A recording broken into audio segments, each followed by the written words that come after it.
On the 1st of December, 1936, at precisely 4:30 in the afternoon, a single gunshot echoed through the corridors of the Smolny Institute in Leningrad.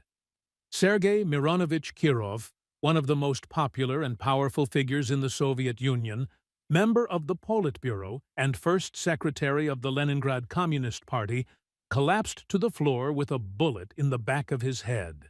The man who fired that shot was Leonid Nikolaev, a disgruntled former party member carrying a Nagant revolver and a grudge that would be used to justify the deaths of nearly 700,000 people over the next 2 years. What followed was not merely a criminal investigation, but the deliberate transformation of a murder into a political weapon, one that Joseph Stalin would wield with calculated brutality to reshape the Soviet state in his own image and eliminate anyone who might pose even the slightest threat to his absolute control. The relationship between Stalin and Kirov had been complex, evolving, and by 1934, potentially dangerous to Stalin's grip on power. Kirov was everything Stalin was not. He was charismatic where Stalin was cold, loved where Stalin was feared, eloquent where Stalin was blunt. Born Sergei Kostrikov in 1886 in Urzhum, a small town in Vyatka province, Kirov had risen through the Bolshevik ranks through genuine revolutionary activity and organizational talent.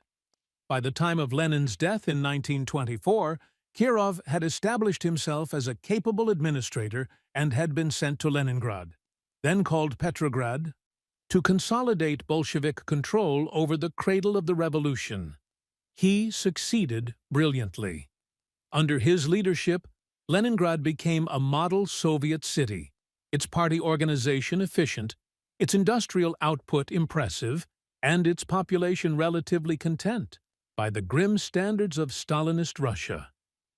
At the 17th Party Congress in January 1934, something happened that Stalin would neither forgive nor forget.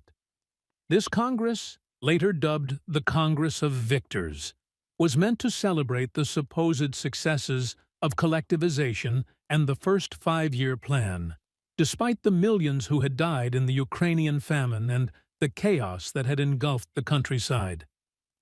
During the secret ballot for the Central Committee, Kirov received only 3 negative votes, while Stalin received between 100 and 300 negative votes, depending on which historical account one examines. The exact number remains disputed because the ballots were destroyed, but what is certain is that a significant portion of the party elite voted against Stalin. Even more alarming for the General Secretary, several old Bolsheviks approached Kirov privately, suggesting he should challenge Stalin for the leadership. Kirov refused, reportedly informing Stalin of the approach.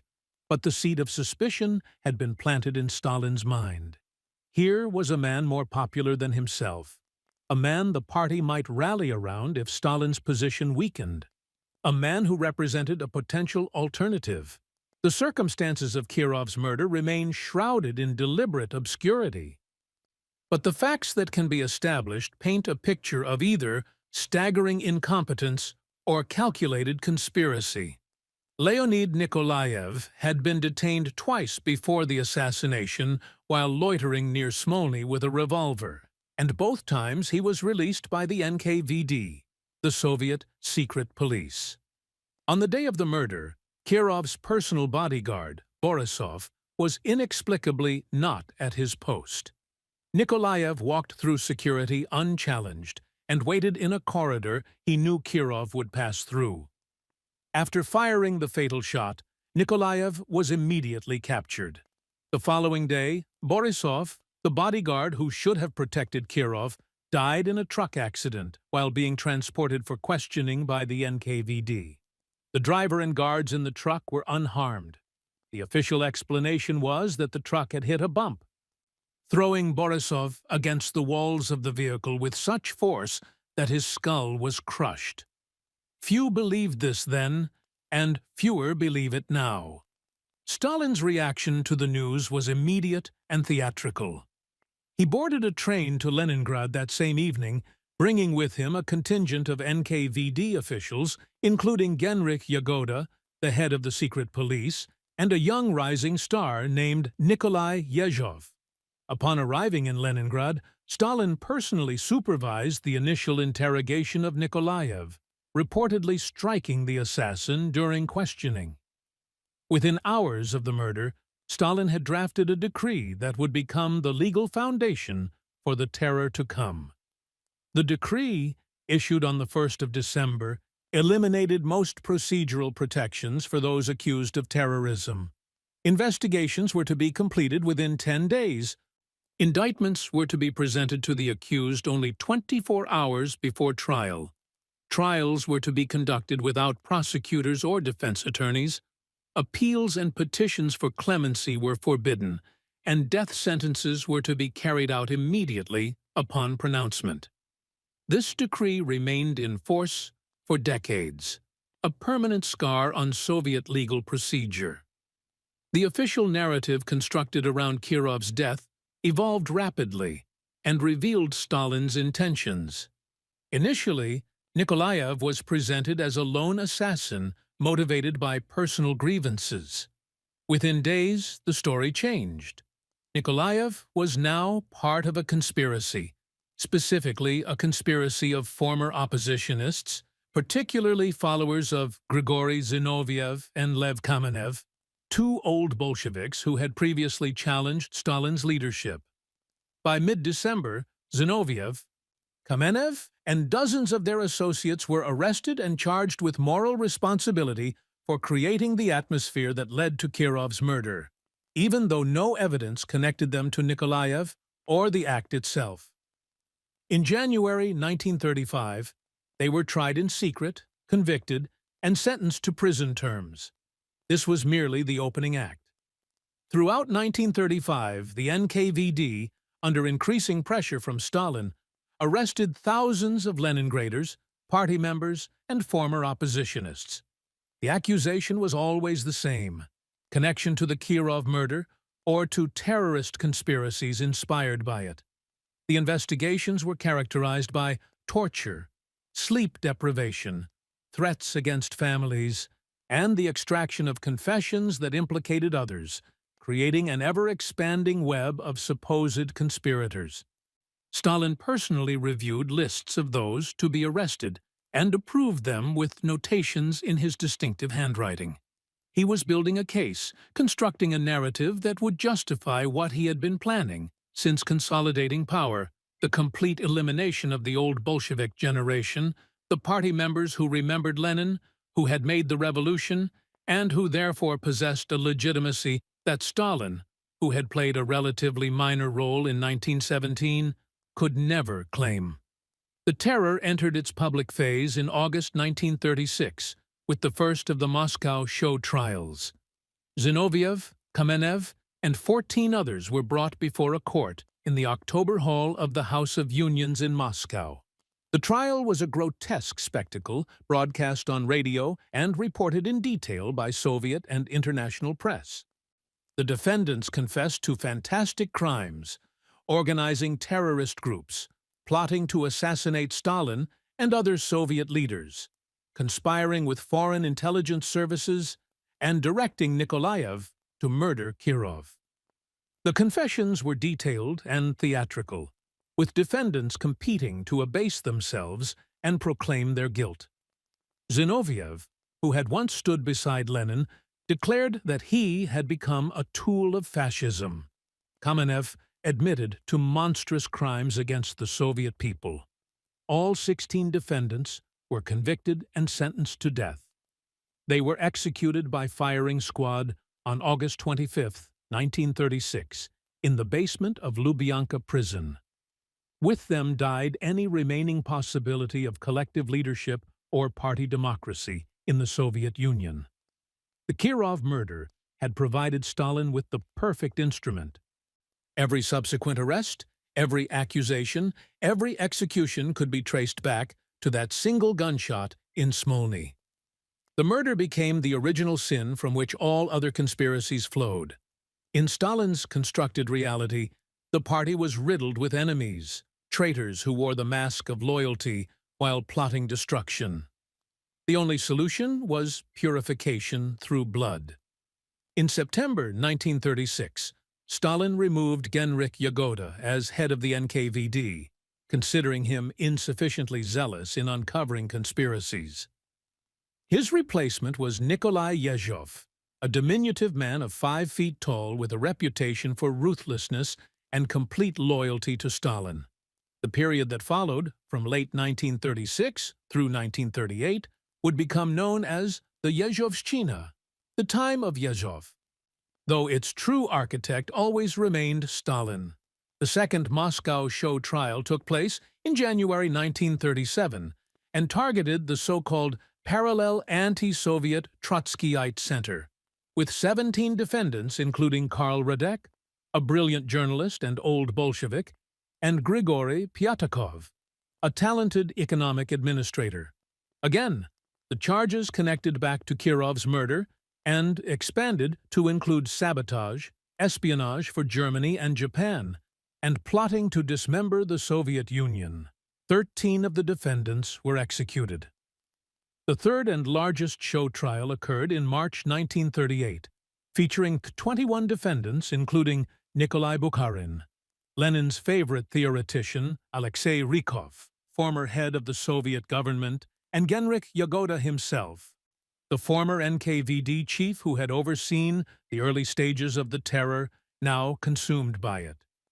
The charges had grown even more baroque: medical murder of Soviet leaders planning to assassinate Lenin in 1918, espionage for multiple foreign powers simultaneously. All but 3 were sentenced to death. But the show trials, for all their visibility, represented only a tiny fraction of the terror. Behind the theatrical confessions and public executions, a vast machinery of repression was devouring the Soviet Union. In February 1937, the Central Committee plenum heard Stalin deliver a speech titled "On Deficiencies of Party Work and Measures for Liquidating Trotskyite and Other Double Dealers." The message was clear. Enemies were everywhere, including in the highest ranks of the party, government, military, and economic administration. Vigilance was required, and that vigilance must be backed by action. Regional party secretaries understood what was expected. Those who failed to uncover sufficient numbers of enemies in their territories would themselves become suspect. In June 1937, Stalin moved against the Red Army, eliminating any possibility of military resistance to his rule. Marshal Mikhail Tukhachevsky, the most talented Soviet military commander, was arrested along with 7 other high-ranking generals. They were accused of being part of a military conspiracy linked, inevitably, back to the Kirov murder and forward to a plot to overthrow the Soviet government in coordination with Nazi Germany. The evidence was fabricated, much of it forged by the Nazi intelligence service, and passed to Stalin, who knew it was false but found it useful. Tukhachevsky and his co-defendants were tried in secret by a military tribunal on June 11, 1937, and executed the same day. The purge of the Red Army expanded rapidly. By the end of 1938, 3 of 5 marshals had been executed, 13 of 15 army commanders, 57 of 85 corps commanders, and 110 of 195 division commanders. Approximately 35,000 officers were arrested, with about 10,000 executed, and the rest sent to the Gulag. The Soviet military was decapitated, its leadership destroyed, its command structure shattered. The consequences would become apparent in 1941 when Nazi Germany invaded, and the Red Army, led by inexperienced and terrified officers, suffered catastrophic defeats. On July 30, 1937, the Politburo issued Order Number 00447, a document that marked the transition from targeted political repression to mass terror. The order established quotas for arrests and executions across all regions of the Soviet Union. The quotas were divided into two categories. Category 1 meant execution. Category 2 meant 8 to 10 years in the Gulag. Initially, the orders set a quota of 259,000 arrests, with 72,000 executions. The targets were defined broadly: former kulaks, criminals, members of anti-Soviet parties, White Army veterans, religious sectarians, and anyone else deemed socially dangerous. Regional NKVD chiefs were given their quotas and told to fulfill them within 4 months. The quotas were not limits, but minimums. Regional officials competed to exceed their targets, requesting permission to arrest and execute more people, which Stalin and the Politburo routinely granted. By the time Order 00447 was rescinded in November 1938, at least 767,000 people had been arrested under its provisions, and 386,000 had been executed.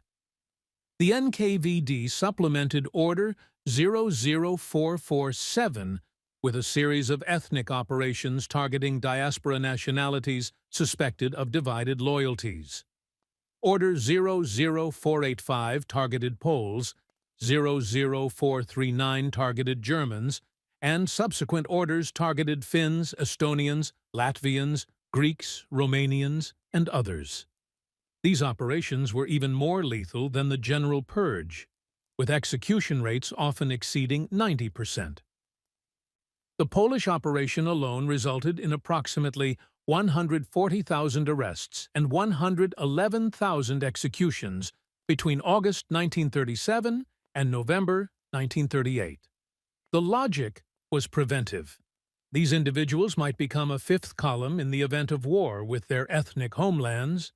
Therefore, they must be eliminated. The definition of who qualified for arrest was expansive enough to catch anyone with the wrong surname or any historical connection to the targeted country. The mechanics of the terror were bureaucratic and industrial in scale.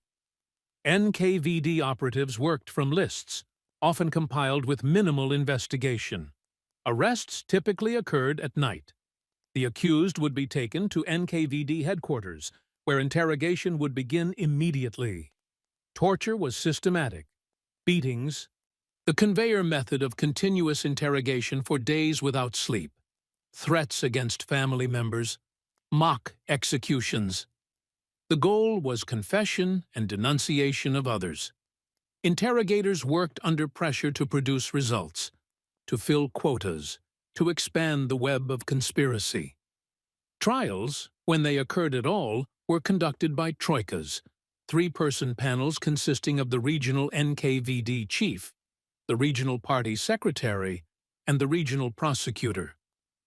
Troika sessions lasted minutes per case, with dozens or hundreds of cases decided in a single day. The accused were not present, had no legal representation, and no right of appeal.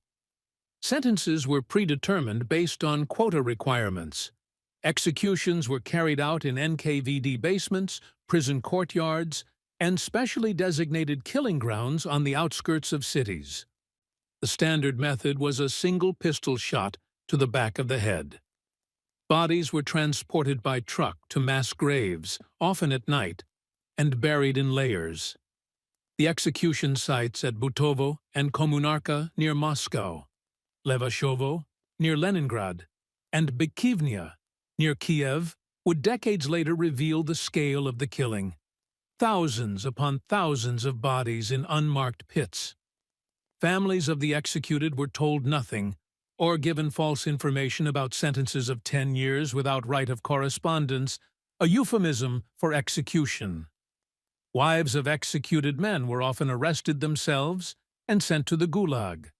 Their children placed in orphanages where they would be raised to forget their parents and their former class status. The terror consumed its own perpetrators with mechanical regularity.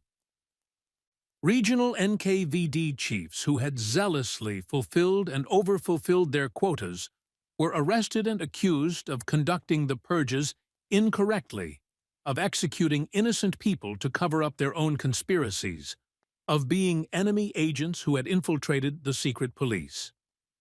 The accusations were absurd, but the pattern was clear. Stalin was eliminating witnesses to his crimes. In November 1938, Nikolai Yezhov was removed as head of the NKVD and replaced by Lavrenti Beria, a Georgian like Stalin and a man of even greater cruelty and cunning. Yezhov was arrested in April 1939, tortured into confessing to being a Polish and German spy, and executed on February 4, 1940. With him went most of the NKVD officials who had implemented the terror. Beria presided over a new purge of the secret police, arresting and executing thousands of NKVD officers. The terror was eating itself, but Stalin remained untouched, positioned above the carnage as the wise leader who had saved the country from enemies and now was correcting the excesses of overzealous subordinates. The human cost of the Great Terror remains difficult to calculate precisely because the Soviet state deliberately obscured the numbers and destroyed records. Conservative estimates based on NKVD archives that became partially accessible after 1991 suggest that approximately 1.5 million people were arrested on political charges between 1937 and 1938, with approximately 700,000 executed. These numbers do not include those who died in transit to the Gulag, those who perished from the brutal conditions in the camps, or those who died as indirect consequences of the terror.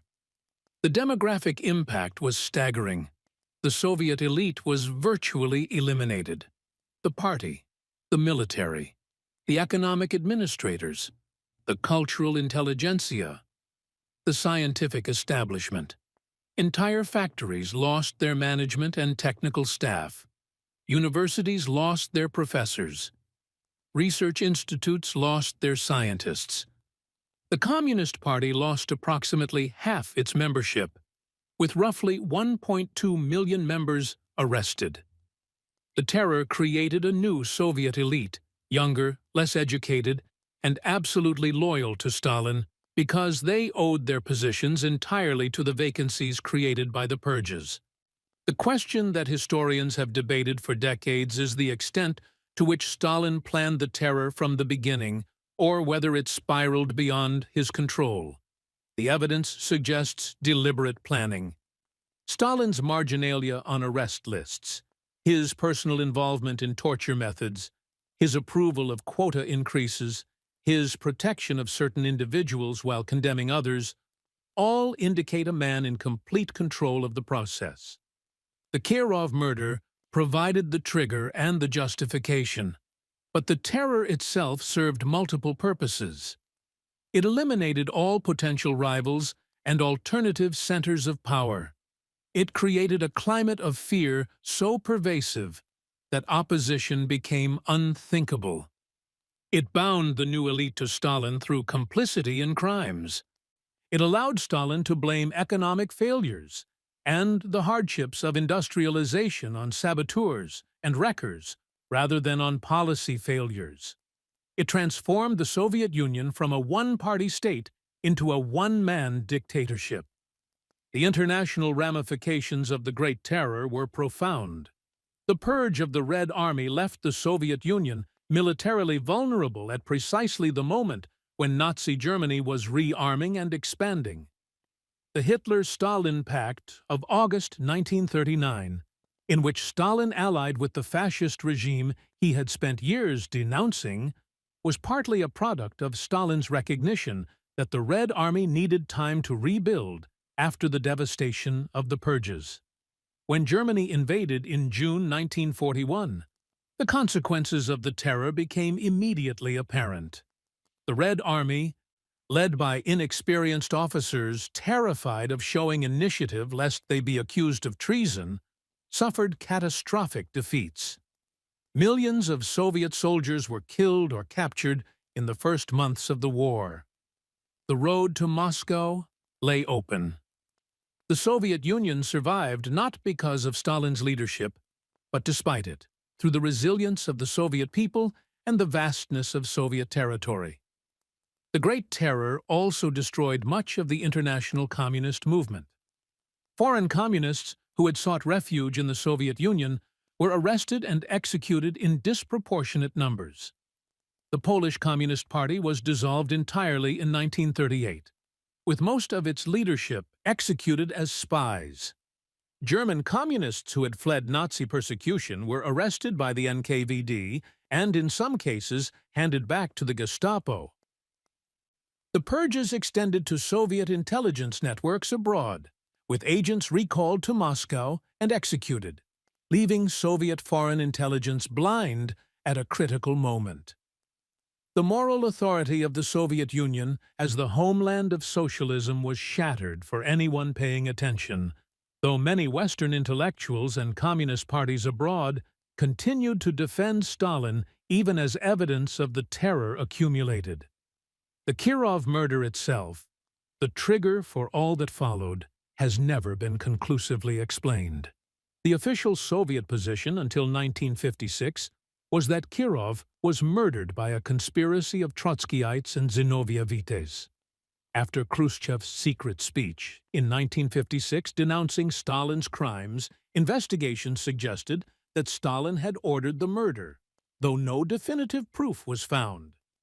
The most likely scenario, based on the available evidence, is that Stalin did not directly order Kirov's assassination, but created the conditions for it to happen, ensuring that Nikolaev had access and opportunity, and that Kirov's security was compromised. Whether Stalin knew the exact date and method is less important than the fact that he immediately recognized the murder's utility and exploited it with extraordinary ruthlessness. The investigation was directed not toward discovering the truth, but toward constructing a useful fiction. The legacy of the Great Terror shaped the Soviet Union for the remainder of its existence. The generation that survived learned to keep silent, to avoid initiative, to never stand out. The culture of denunciation and suspicion persisted long after Stalin's death in 1953. The economic costs were incalculable: the loss of talent, the destruction of institutional knowledge, the creation of a system where fear rather than competence determined advancement. The moral costs were perhaps even greater: the corruption of language itself, where words like enemy, conspiracy, and vigilance became tools of murder, and where truth became whatever the party declared it to be. The Great Terror demonstrated that a modern state with centralized control over communication, movement, and economic life could implement mass murder on an industrial scale against its own population. The lessons would be studied by totalitarian regimes for decades to come. The single gunshot that killed Sergei Kirov in December 1934 did not cause the Great Terror. Stalin caused the Great Terror. But the murder provided the narrative framework, the emotional justification, and the legal precedent for what followed. It transformed a political assassination into a founding myth of enemies within, of conspiracies lurking behind every corner, of the necessity for eternal vigilance and merciless punishment. In Stalin's hands, Kirov's death became a weapon more powerful than armies, a tool for reshaping Soviet society according to his paranoid vision. The 700,000 executed, the millions imprisoned, the families destroyed, the talent wasted, the military weakened. All of this flowed from Stalin's decision to transform a murder into a mandate for mass terror. The Kirov assassination did not trigger the Great Terror through some inevitable historical mechanism.